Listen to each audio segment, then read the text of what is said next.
Saludos conocedores del fútbol, bienvenidos a un nuevo video en el canal. El día de hoy continuamos con la serie de los 5 mejores en cada posición. Y el día de hoy toca ver los volantes mixtos. Este asunto personal, si tú tienes el tuyo lo puedes dejar en los comentarios. Pero primero te diré cuáles son un poco mis criterios para determinar qué es un volante mixto en mi opinión. Puede jugar más atrasado, más adelantado. No necesariamente tiene que ser un box to, que ya depende un poco su estilo de juego, si es más ofensivo, más defensivo, más rápido, menos rápido, pero que tenga una clara visión de juego, que además tenga un muy buen pase, que bueno, la verdad es que esta es una posición un poco difícil de cumplir porque no hay un perfil exacto, un perfil correcto que podamos mencionar en general. Van a haber jugadores que van a ser más defensivos, otros un poco más ofensivos, otros que tengan unas características que dentro de un estilo de juego particular van a resaltar y en otros no tanto. Así que esto es un poco un top a mi gusto, se podría decir.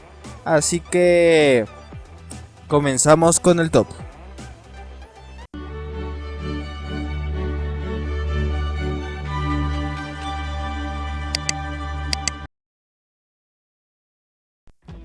En la quinta posición tenemos a Sergej Milinković-Savić de la Lazio. El joven serbio es un jugador bastante alto, con un físico muy potente. Tiene muy buen pie, no es especialmente defensivo, pero también hace ese trabajo. Es un jugador un poco difícil de descifrar, no creo que encaje en todos los sistemas de juego, porque tiene un especial sentido del movimiento en lo que respecta de defensa al ataque, ¿no? A veces pisa el área, a veces no pisa el área. Creo que eso no es tanto de las instrucciones del entrenador, es más del criterio del jugador. Y normalmente lo hace bastante bien. Ha tenido algunas temporadas de altos y bajos, pero normalmente mete goles, bastantes goles para ser centrocampista, buenas asistencias, tiene muy buen porcentaje de pases. Distribuye muy bien el balón. No tiene un pase largo muy magnífico, se podría decirlo así, pero es un jugador que te da orden al centro del campo porque es un jugador muy posicional. Creo que es lo más rescatable de Sergej Milinković-Savić y por eso lo pongo en la quinta posición. En la cuarta posición tenemos a Verratti del Paris Saint-Germain, que lamentablemente estuvo lesionado gran parte de la temporada y la final no la pudo jugar en su totalidad. Ingresó de cambio, casi no pudo hacer nada, pero Verratti cuando está al 100% sin lesiones es top, hay que decirlo. Es un jugador, yo creo que quizás sí lo calificaría box to box porque es un ida y vuelta constante el de Verratti en ataque, en defensa, distribución de balón, disparos de media distancia, abre campo por derecha, por izquierda, pases largos muy buenos. Es un jugador con un buen físico en cuanto a la resistencia y en cuanto a la velocidad, porque tampoco se queda corto en eso. Y de todas maneras creo yo que es muy bueno. Algo que quejarle a Verratti, yo incluiría también los pases largos. O sea, hace buenos pases largos. Tiene tanta visión de juego como como un par de jugadores que vamos a tener más arriba. Pero dentro de todo es un jugador que te da muchas cosas. Te da defensa, te da intercepciones, te da armado de juego, un estilo de juego de posesión sería perfectísimo para ver. Dentro de todo creo que es un futbolista muy completo. Por eso Verratti estaría en esta cuarta posición. Antes de continuar, te pediría que te suscribas acá abajo. Ahora que nos encontraste, no nos vuelvas a perder. Y dinos de qué otro equipo te gustaría que hablemos. La tercera posición tenemos a Toni Kroos del Real Madrid. ¿Qué poder decir del alemán? Un espectáculo verlo, la verdad, para los que les gusta ver este tipo de jugador. No es un jugador de regates, no es un jugador de correr demasiado, no es un jugador muy rápido. Es simplemente saber posicionarse, saber a quién pasarle. Es un jugador que sí o sí te va a dar un pase seguro, sabe cuándo mandarle en profundidad. Este sí es un jugador que tiene una visión para mandar los pases detrás de la defensa, mandar los pases en largo, saber cuándo pasar atrás, cuándo no. No es un jugador extremadamente defensivo, lo hemos visto jugar alguna que otra vez de pívot en un partido en donde no haya un rigor defensivo bastante alto. Pero lo más normal es que Kroos juegue como interior, ese volante que no pasa los 3/4 de cancha. También hay que decirlo que una característica de esta posición es que no suele pisar bastante el área, va a depender mucho del jugador. En este caso, como vimos antes, Sergei Milinkovic-Savic depende mucho si ve la oportunidad, pero lo más normal es que no se adelanten más de 3/4 de cancha, que pisen el área grande a lo mucho, creo yo, que es lo más normal que suceda, pero no suele ser un jugador que pise el área chica, ¿no? En este caso Toni Kroos, golazos de tiro libre, golazos fuera del área los tiene, distribución para todos los lados. Un jugador muy completo que a mí me encanta ver porque hay pases que no sabes de dónde los vio o cómo los vio y él lo hace bastante bien. Así que en esta tercera posición tenemos a Toni Kroos.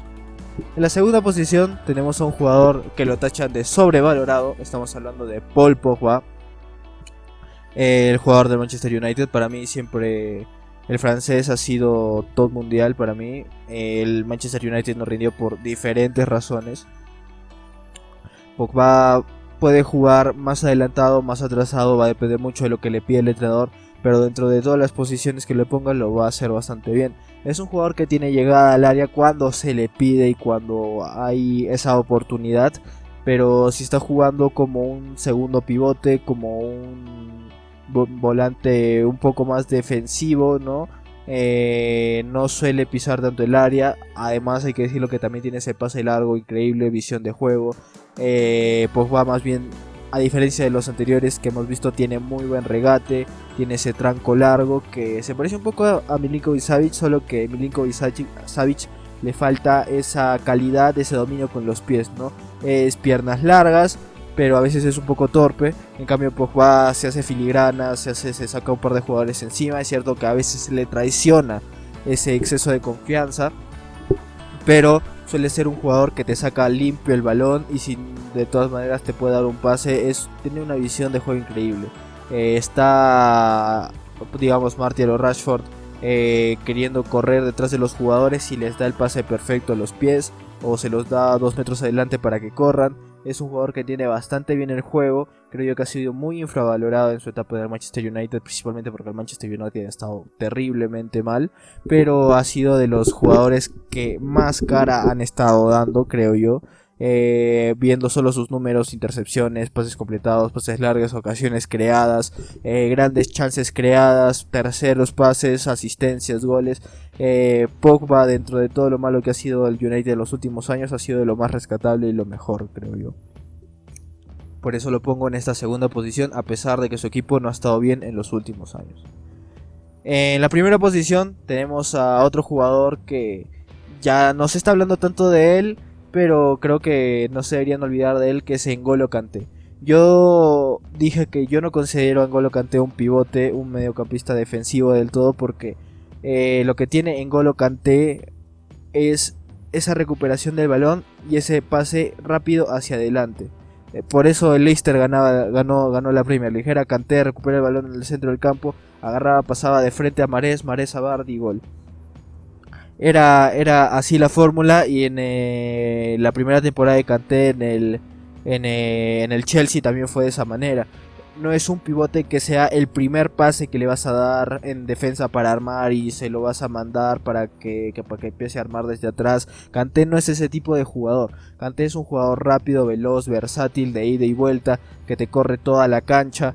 Está en defensa, luego te puede estar en ataque, te está presionando a los jugadores de arriba, te está presionando a los jugadores más atrás, está sacándote un balón por atrás, por adelante. O sea, para mí Kanté es un todoterreno que cualquier jugador o cualquier equipo quisiera tener a su lado. En la selección juega Kanté y Pogba. No hay un pivote para mí en esa formación. Se puede haber equipos que jueguen sin pivote perfectamente. Está jugando con 2 volantes mixtos que son de ida y vuelta. Kanté un poco más defensivo para recuperación, Pogba un poco más atrasado en el momento de armar, pero en el momento de ataque Pogba sube, Kanté le hace las coberturas. O sea, hacen un buen complemento entre los dos. Ninguno es un pivote en la definición del estilo de juego. Son 2 volantes mixtos y se puede jugar perfectamente así. No tiene que haber un una determinación de un pivote, un medio centro mixto y un medio centro de ataque, ¿no? No necesariamente tiene que ser así. Y yo lo veo de esa forma. Yo veo a Kanté como un jugador que no te da esa salida de balón clara desde atrás, un armado. Por ejemplo, a mí en el Barcelona no me encajaría mucho de pivote porque es mucho toqueteo y yo creo que Kanté se aburriría completamente, porque Kanté es para juegos más rápidos, más directos, más tipo Liverpool, Real Madrid, a ese estilo de juego un poco. Y creo yo que Kanté, dentro de ese estilo de juego, que también es un poco preferencia mía porque a mí me encanta el estilo de juego mucho más rápido y dinámico, creo yo que Kanté es el mejor mediocentro que podrías tener en ese estilo de juego. Y bueno, este es mi top. Me he dejado bastantes afuera. Hay muy buenos jugadores, pero no todos pueden entrar y este es un top personal. Si tú tienes el tuyo, te invito a dejarlo en los comentarios, o el jugador que crees que me ha faltado meter en la lista o el jugador que no crees que debería estar en mi lista. Te responderé y hablaremos cordialmente con todo respeto. No olvides suscribirte para no perderte ninguno de nuestros videos. Y sin nada más que decir, se despide Bahía Fútbol. ¡Chao!